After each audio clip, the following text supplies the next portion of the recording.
It's time for NRCS Partyline today for your Thursday, April the 7th, 2022. NRCS Partyline brought to you by Wimmer Opticians St. Cloud, Chiropractic Connection of St. Joseph. My name is Brad Melke. Good morning. We've got, more snow, rain stuff happening. Gray, just like yesterday. A little cooler, I think. Today, the extended forecast for today looks like maybe a high of about, a degree warmer than right now. 33 now, up to 34 today. Snow and mixed precipitation, 27 tonight. Better tomorrow, though, 41 and some sun, hopefully. And then by the weekend, 48 Saturday and 52 on Sunday. Maybe 54 on Monday with more precipitation Sunday into Monday.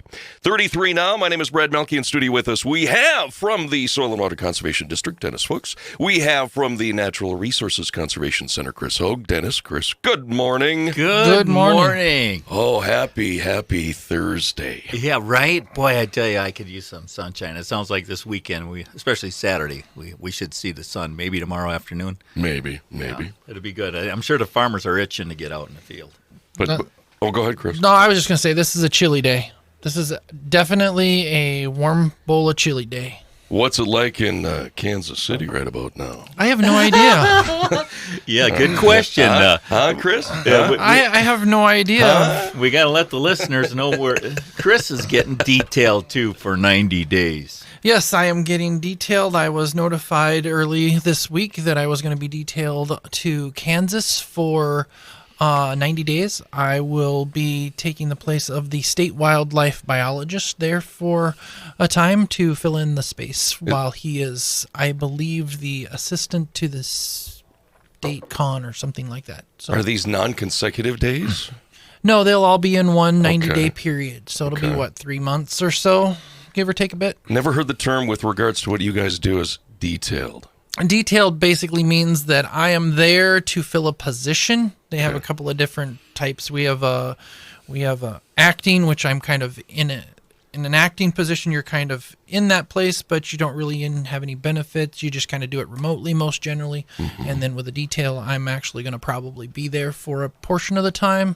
I mean, with COVID and all the stuff that's gone around, it's made it a little bit easier to be more remote. So I probably do remote for a little while and then there for a while and then remote kind of back and forth. So do you have an assignment, a particular thing you need to accomplish, or are you just maintaining whatever's been going on already? From what I understand, there's some things that they want me to do. It's been pretty interesting, the development. I got basically a phone call and they said, "Hey, would you be interested?" And I said, yes, I'll be interested. Let me talk to my boss. And my boss said, "Well, yeah, you'll be hard to cover, but we'll get something done. Right. It's okay. Go ahead and try it." And so that's what I did. And from that discussion, I said, yes, I'd be more than happy to do that. That sounds like something I would be able to do. And they're like, "Well, here, this is what we're going to be talking about." And it looks like I'm going to be working with the wildlife habitat evaluation guides and what we refer to as the 52 form, which is kind of a conservation. It's kind of one of our things that we use in the planning process. So it's kind of working with those two things and then providing CRP training for new employees who are working with our wonderful conservation desktop program and trying to educate them and show them how to complete CRP plans. So it'd be really interesting. Without getting too, nosy, do you get any kind of personal perks or benefits from doing Absolutely this? Not. It's just the government. You get nothing in return. No, it's really a good way to gain experience without ever having to move from your location. So I wouldn't actually have to move from my Waite Park job, which is awesome. I can just go there for 90 days, learn about what it's like to be a wildlife biologist at the state office level and gain some of that experience and then come back. And so it's really just a great opportunity to learn what other states are doing, because we do CRP in Minnesota, but it's done differently here than it was when I was in Iowa, and I'm sure it's done differently in Kansas also. So it's like I said, it's just a really good learning experience for staff in the office. Do you have to compile some kind of a report or evaluation when you're all complete with the 90 days? What have I learned from this 90-day experience? Let's say I hope not. It's not part of the requirement. No, it's not a requirement to have a report after we're done with it. No, you will be tested. I'm hoping I don't get tested on it, but it's going to be challenging because I have a degree in fisheries, wildlife biology, and environmental studies, but it hasn't really been a focus as far as my career has gone. As a soil con, we're kind of a jack of all trades and master of nothing. We know a lot about everything. We know a little about everything, but we're not really a specialist. And for being a state wildlife biologist, I'm gonna have to be more specialized in that. So it's gonna require a little bit more focus on specific components that I don't normally mess with in real detail. Okay. And Chris, you've had some education in wildlife, right? I mean, yeah, I've had some education, a little bit. Yeah. What was your degree? I have a fisheries, wildlife biology degree in environmental studies from Iowa State. You know, where we get a really good education. Where everything happens. Yeah, where everything happens. Where it's all good. It's all good. It's unicorns and rainbows when you get down there. But yeah, that's really my degree, and I started with the agency as WAE, which is what they call While Actually Employed and Pheasants Forever. It was kind of a joint position. 3 different grants were funding it, so it was kind of whatever I was doing was who was paying for it. So a lot of what I was doing was CRP, so it really kind of fit my biology degree. So that's how I kind of started out my career. And then I went from there to a soil con, which is a soil con. We really do, like I said, we really do a lot with just about everything. Soil conservationist. Yeah, soil conservationist. Okay. And then I started to do more of the managerial, DC team lead type thing. So then I'm kind of partially removed from the field and not so much into the planning, more into staff management and that type of stuff. But seeing as I don't have a lot of staff right now, we're down to about 50% staffing in the Waite Park customer service team. Yeah.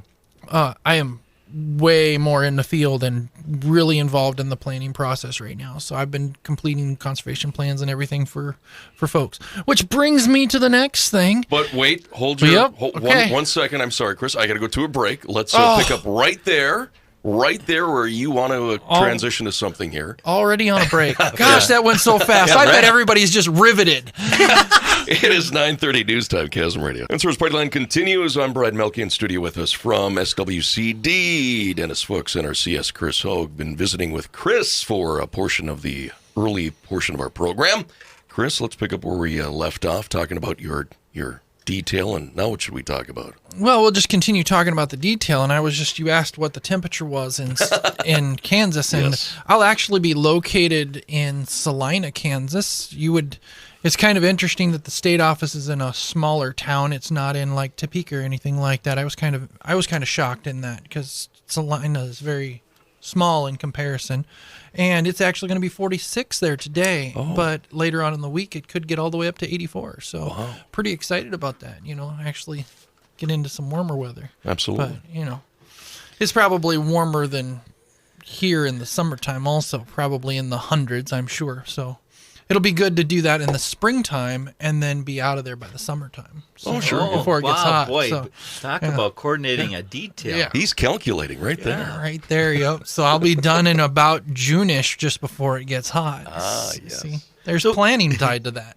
So, Chris, who's going to be covering for you here in Waite Park while you're detailed? I will be having Josh Bork. He will be covering for the Waite Park Customer Service Team Lead. He is located in Benton. He's part of my staff. He's a soil con.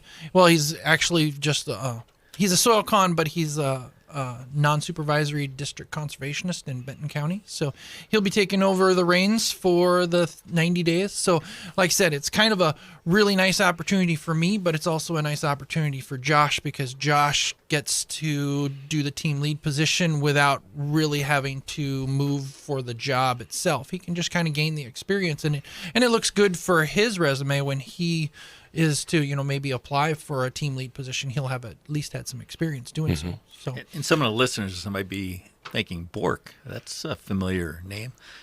Josh did graduate from Paynesville High School, so he does have some connections here to Stearns County, and looking forward to having him fill in temporarily while Chris is detailed, so that's kind of nice. And he'll probably be on the radio, I'm sure, if you ask. I can almost guarantee he will be just as excited as I was the first time you asked me.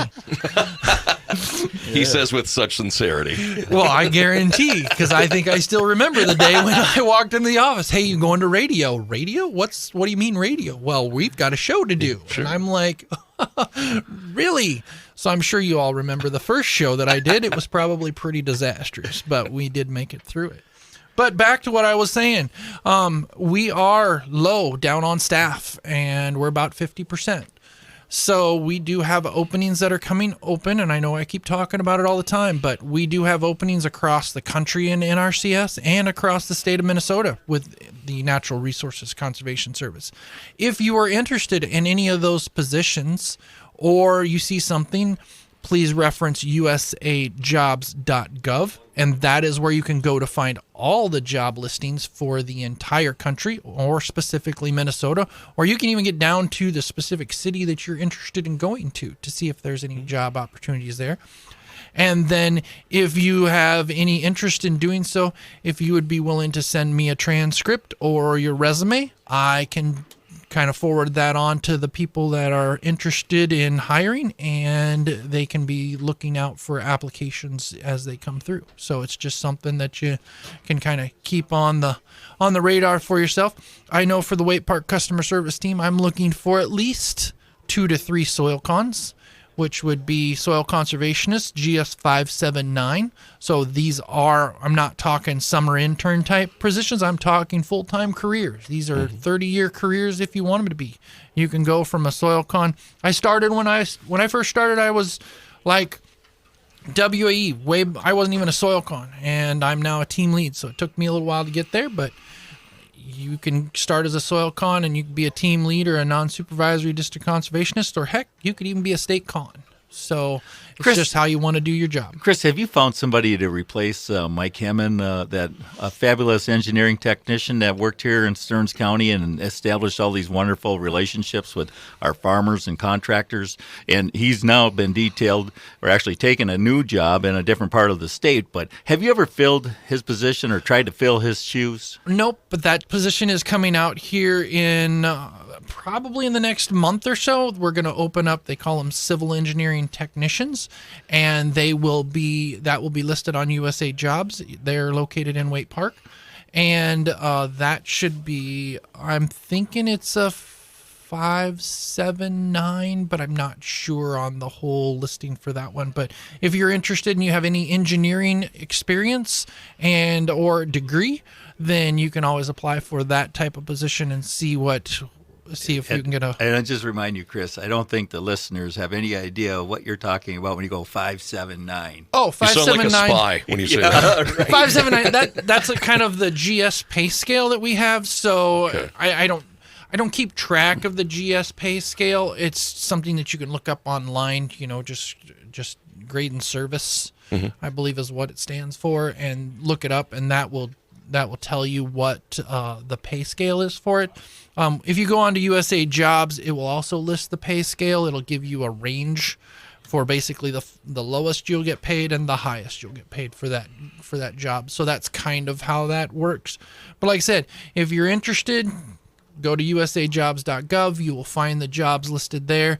We also have an agronomist listing for Waite Park. So if you're an agronomist and you have an agronomist degree or you have experience, that's something that we have opening. I believe if it's not open now, it's soon to come open. And that would be, again, located in the Waite Park customer service team. More than likely in Waite Park, depending if we have room. The soil and water just keeps growing and growing and growing, being they just keep taking the chairs and seats. And pretty soon we're going to just stack the soil and water on. We're just going to do like a 2-story type in our office, and we'll just... Bunks. Yeah. Kind of the same idea. We'll just have one desk underneath another desk, and we'll just keep kind of building them up from there. Sure. But they've got, the SWCD just keeps hiring on new staff. Yeah, we must have a great reputation. We were able to fill a couple of positions, unlike NRCS, who have been struggling to fill their spots, and I don't know why. But we were successful. We had an opening when Gary Morash pursued a farming career, and also Nate Hilla, who pursued a private business that he's doing very, very well with.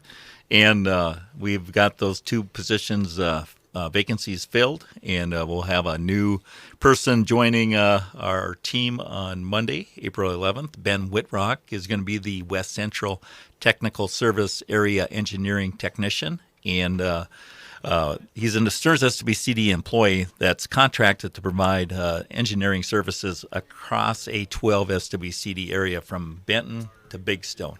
And he'll be working under supervision of our professional engineer, Ross Riefenberger. And we're very excited to have Ben join our team. He's got some engineering skills in surveying and design, and we'll help provide the training to get him up to speed so that he is making sure that all of our customers are getting their projects implemented. And then the other person that will be joining our team is Jake Clays. He's been hired as a conservation planner. He will be assisting us with our buffer program, making sure that folks are in compliance with Minnesota's buffer law, and then also doing a lot of conservation planning activities with our farmers to address their resource concerns like erosion concerns or pasture management, or participating in other programs like the Minnesota Ag Water Quality Certification Program. He comes to us from Brown County SWCD, so he's down in New Ulm area. So he's got some experience, and there are any deficiencies, we provide that training with the support of NRCS, the feds, and also the local state agencies like Board of Water and Soil Resources. So we've got a lot of training opportunities in Minnesota compared to some states, so it's nice to have these folks available and then get them up to speed. So we're excited to bring these guys on. So if you see a couple new people in the office, and our office isn't closed, you can see us occasionally. We're slowly getting back past the pandemic here. So I know FSA has been very busy taking care of some of their business, and they've got a lot more business to do once the crops are planted to certify acres. So that's been some stuff going on. Anything you wanted to add, Chris? Well, who wouldn't want to work with Dennis? I mean, just think about it. You would work with Dennis every day. I mean, could you imagine that, Brad? I mean, really, think about it. I savor every time you guys come to the radio station. I get to just visit with you guys. I mean, these people are just, they applied for the position, and they're like, we got to work with him. Yeah. We get to work with him. Got to be here. We get to work with Dennis all day? Oh, my gosh. Yes, I'll take that job. I'll take a cut and pay just to work with Dennis. Right. Right. That's what I'm saying. But we do have a good reputation in Way Park. This is a well-known place to work across the country, and we get a lot of work done and have a lot of fun doing it. And Chris has been around other offices, and I think he would verify that this is a great place to be. Oh, that hurts. I mean, he's just putting me right on the spot, so I have to actually be. I'll lie about this one. Yes, it is absolutely the best place to work. Even though he's got that Iowa background there. Yeah. Someone's always pulling him back to Iowa. I have to, I have to say that because that's what he told me Sure. I should say when we were driving over here. Sure. No, it is important to understand that there is a lot going on in Stearns County and even on the Waite Park customer service team. Basically, most of what goes on in Minnesota is going on in central Minnesota, and Stearns plays a huge role in a lot of that. So if you want to gain a lot of experience that's beneficial for your job, this is the place to start. So, all right. And if you want to stick around and grow your career right here in central Minnesota, it's a great place to be. Yep, and there's also some areas where I think Dennis likes to drink beer, so that's one of the things, since it hasn't been mentioned yet. So I'm sure he would be more than happy to show the new folks the ropes on that side of the deal. Beer is good. All right. Okay, let's talk about something that isn't as good, and that's anhydrous ammonia. Just a lot of folks are going to be out there applying, and I know co-ops do most of the anhydrous applications in the spring to our ag fields. So this probably isn't quite as concerning to the farmers. But if you are a farmer out there handling anhydrous ammonia, it's a widely used source of fertilizer. It's relatively a little bit cheaper. Well, not this spring. Nitrogen fertilizer prices are off the charts. But If it's not handled properly, anhydrous can be extremely dangerous. Anhydrous means without water, and because anhydrous ammonia contains little or no water, it aggressively seeks out moisture, be it from soil or your eyes, throat, lungs, or skin. Any anhydrous ammonia contact with our bodies could cause tissue dehydration, caustic burns, as well as frostbite. When used as an ag fertilizer, NH3 is compressed into a liquid.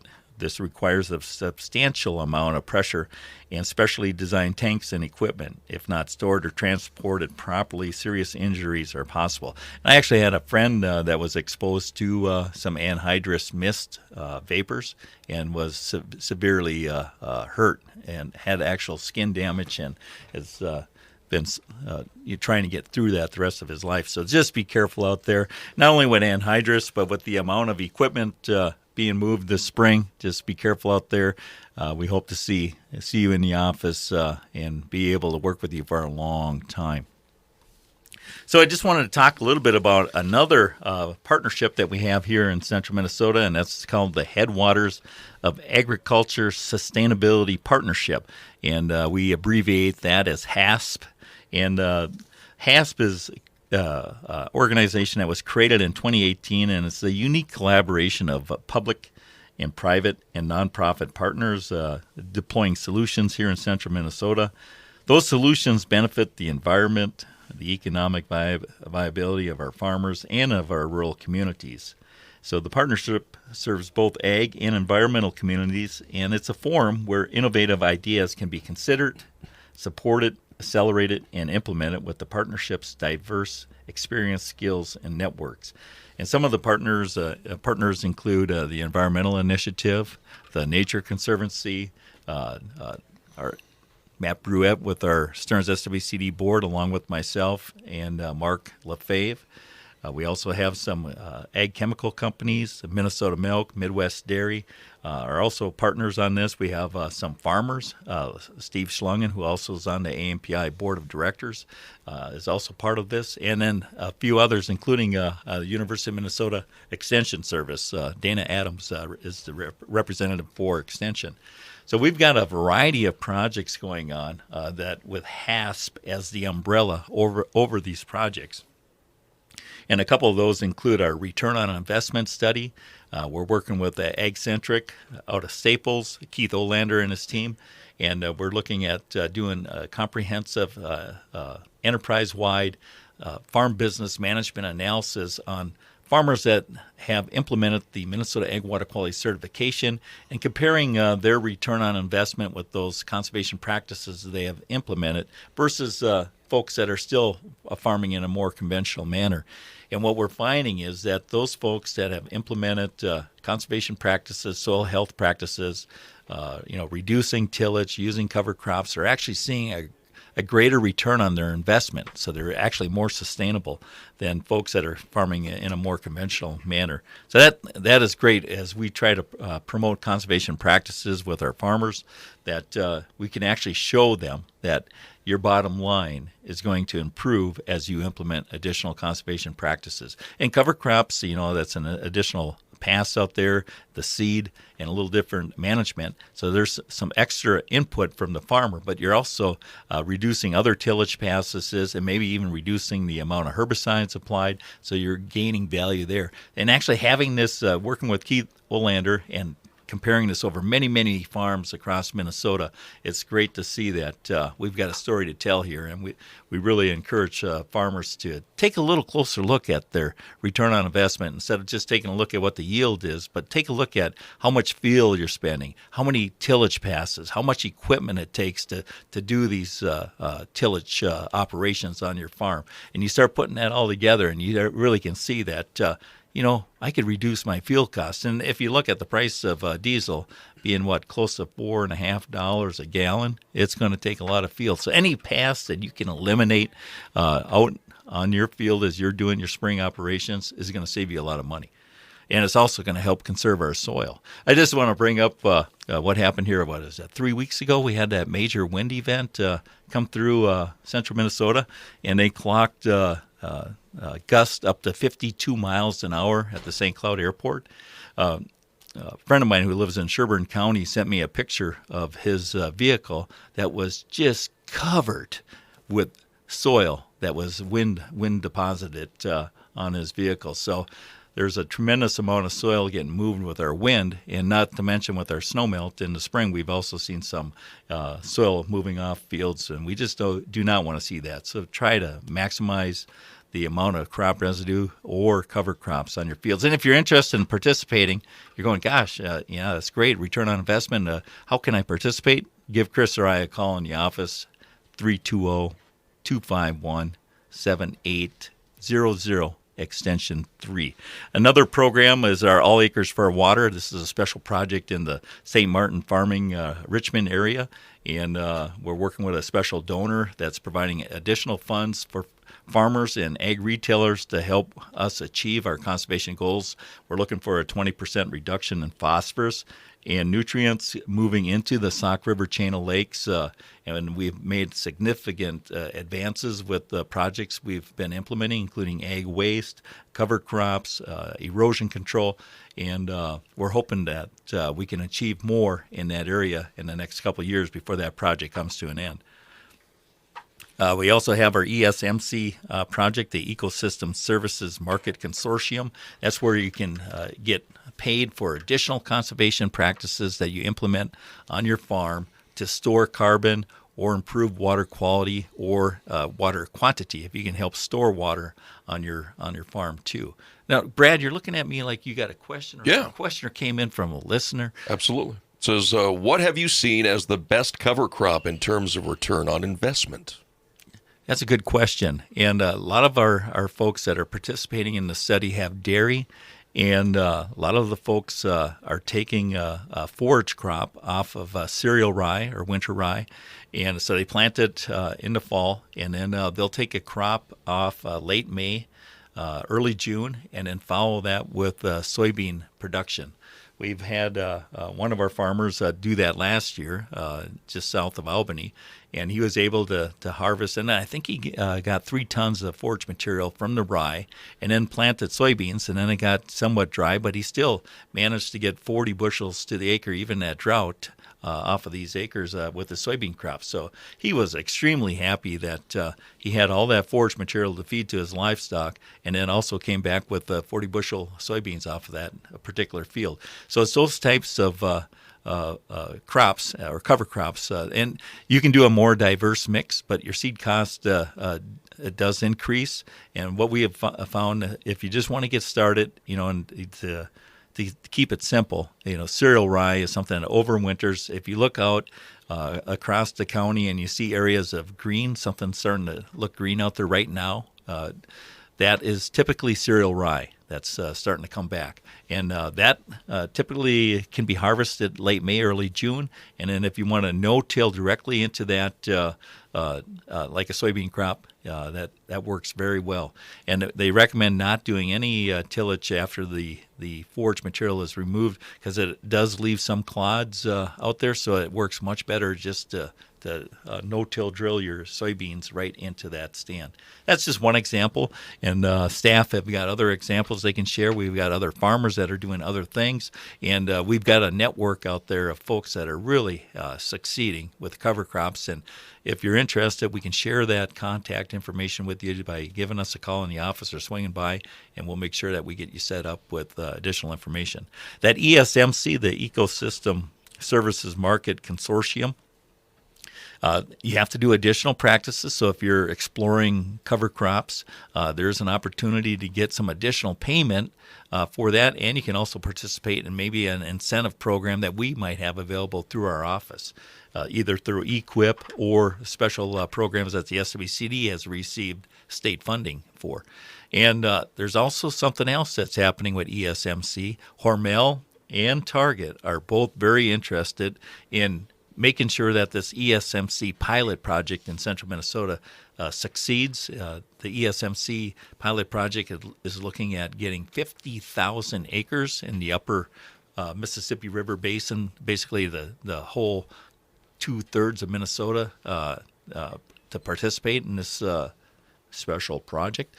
And they might throw some additional funds, and there's a pretty good information out there that they might be putting $20 an acre toward additional conservation practices for folks that sign up for ESMC. And that's a 2-year contract, so you're going, gosh, there's all these carbon programs out there. I don't know if that's the best or not. Well, there's a lot of momentum building behind this program, so there's a great opportunity out there if you want to do additional conservation practices. And that's one thing that made us a little sour in the office is that we got a lot of farmers out there that have done great things, but they are not, you have to do more. Right. You have to do additional. So farmers out there that would like to try it and give it a shot, the opportunity is increasing and the time is now. Give us your contact information, gentlemen. 320-251-7800, extension 3. We're located at Marketplace Mall, right there by Pizza Ranch in Wade Park. Swing by and say hello. We do have a listener on the line, but I don't have time to answer their call directly. I tell you what, listener, if you're listening, stay on the line. I can have one of you two talk to that person off the air and get their questions answered, all right? Yeah. Absolutely. All right. Thank you, Dennis Fuchs and Chris Hogge joining us. It's a minute past 10 o'clock. We'll be right back after this. It is KASM Radio.